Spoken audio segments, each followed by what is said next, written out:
अस्सलाम वालेकुम, कैसे हैं आप लोग? ठीक ठाक हैं, खैरियत से, सेट हैं, फिट हैं, मज़े से हैं। भाई बताता चलूँ कि आज जो है एक बड़ी पुरस्कार सी स्कैरी सी स्टोरी जो है ना मुझे याद आई है। और वो याद इसलिए आई है क्योंकि कुर्बानी का सीज़न है और वो कुर्बानी से रिलेट करती है। ये वाक़या मेरे दोस्त के दो मामूओं के साथ पेश आया जो कि कराची में केटरिंग का बिज़नेस करते थे। पर ड्यूरिंग कुर्बानी उन्होंने सोचा कि भाई हम क्यों ना अपने घर वालों के लिए कोई जानवर ख़रीद के लेकर आएँ। आपको पता है कि कुर्बानी के सीज़न में जानवरों की जो प्राइसेस होती हैं वो आसमान को छूने लगती हैं। और इसलिए उनके साथ भी उस टाइम पे भी ऐसा हुआ, क्योंकि अभी भी ये होता है। कराची को तो छोड़ें, सऊदी अरब में हर जगह आप दुनिया के किसी ख़त्ते में चले जाएं जहाँ पे कुर्बानी के पीक सीज़न के टाइम पे प्राइसेस जानवरों की बढ़ जाती हैं। वही सप्लाई डिमांड का चक्कर होता है और बहुत सारे इसमें फैक्टर्स होते हैं। पर एनीवे वहाँ नहीं जाते हैं, स्टोरी की तरफ वापस आते हैं। स्टोरी का ये था कि उनको कुर्बानी के जानवर ख़रीदने थे और कराची की हर मंडी में उनको जानवर वो नहीं मिल रहा था उनकी प्राइस रेंज के हिसाब से। तो एक शाम के टाइम पे उन्होंने सोचा कि भाई क्यों ना अब हम लोग कराची के बाहर जाते हैं, कराची के आउटस्कर्ट्स जो हैं कुछ जगहों पे उनको शायद कोई मुनासिब दाम पे जानवर मिल जाए। तो वो अपनी गाड़ी लेके निकल पड़े। रात हो चुकी थी और काफ़ी दूर तक वो जा चुके थे, कराची से बाहर निकल चुके थे। तकरीबन 1 घंटा उनका हो चुका था ड्राइव करते करते।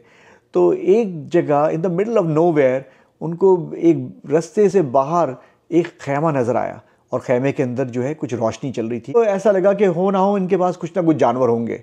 अब वो डर्ट रोड पे निकल पड़े और वहाँ पे तो कोई स्ट्रीट लाइट्स वगैरह कुछ ऐसी थी नहीं, गाड़ी की लाइट्स थी। उनको नेविगेट करते करते कुछ टाइम लग गया और वो बड़ी मुश्किल से उस जगह पहुँचे जहाँ पे उन्होंने खेमे को ट्रैक किया था।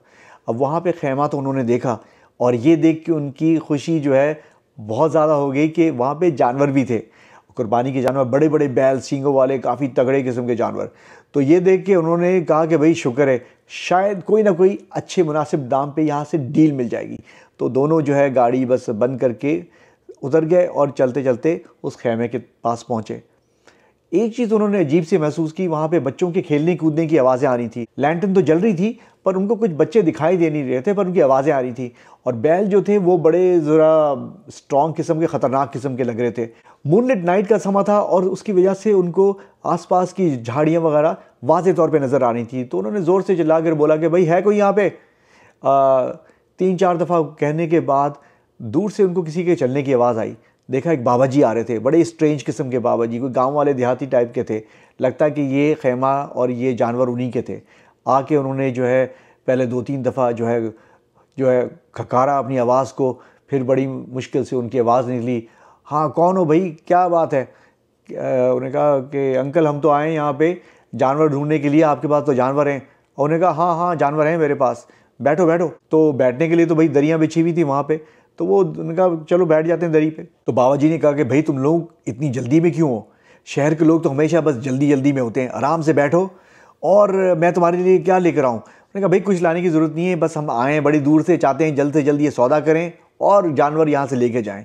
कहते हैं हाँ हाँ सौदा भी हो जाएगा, बैठो बैठो आराम से। बाबा जो ज़रा सा स्ट्रेंज से थे। बाबा ने कहा कि भाई मैं आपके लिए जो है ना चाय बनाता हूँ। सामने जो है ना कोयले वगैरह रखे थे, उस पर जो है कैटल भी एक रखी हुई थी। तो बाबा जी जो थे वो एक चाय बनाने लग गए, जैसे मसाला चाय वगैरह होती है, मसाला वगैरह डाल रहे होते हैं, चाय बन रही होती, चाय उबलने लगी और बड़ी अच्छी खुशबू आने लगी। तो उन्होंने कहा भाई चलो पी लेते हैं, कोई बात नहीं, बड़ी दूर से आए और गांव के लोग हैं, अगर मना कर दिया कि भाई हम नहीं पीना चाहते तो वो एक बुरा भी मान जाएंगे और शायद डील ना हो पाए, यू नेवर नो। उन्होंने चाय जो है ना वो ले ली उनसे। चाय के कुछ घूंट पिए उन्होंने, उनको ऐसा लगा कि इतनी ज़बरदस्त चाय तो उन्होंने ज़िंदगी में कभी नहीं पी होगी। के बाद जो है ना बाबा से बोला कि भाई ये बाबा आप कहाँ से आए हैं?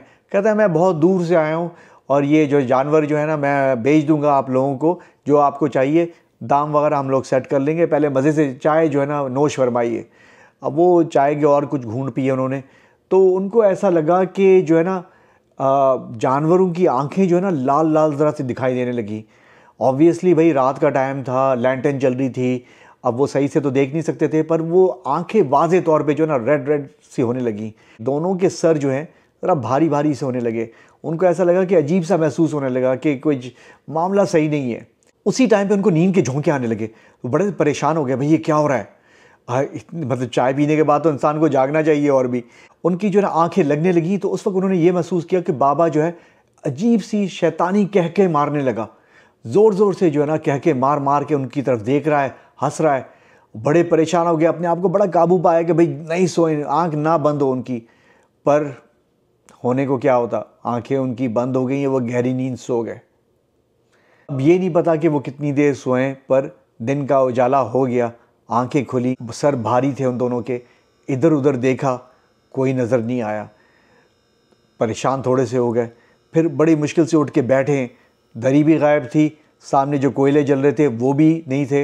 एक्चुअली बिल्कुल ऐसा लगता था कि कोयले कभी होंगे नहीं वहाँ पे, बिल्कुल साफ़ ज़मीन थी। गाय जहाँ पे बंधी थी, 8 की 8 गायें जो थीं गायब थीं। खेमा भी गायब था, ना कोई वहाँ पे जो मेखें होती हैं उसके निशान थे कि भाई यहाँ पे मेखें लगी होंगी, वो सब कुछ गायब था। ऐसा लगता था कि कभी कोई था ही नहीं वहाँ पे। बहुत परेशान हुए, जल्दी से उनके दिमाग में एक आया, अरे बाबा जी कहीं लूट के तो नहीं चले गए हमें। फ़ौरन उन्होंने अपनी जेबें जो है ना टटोली।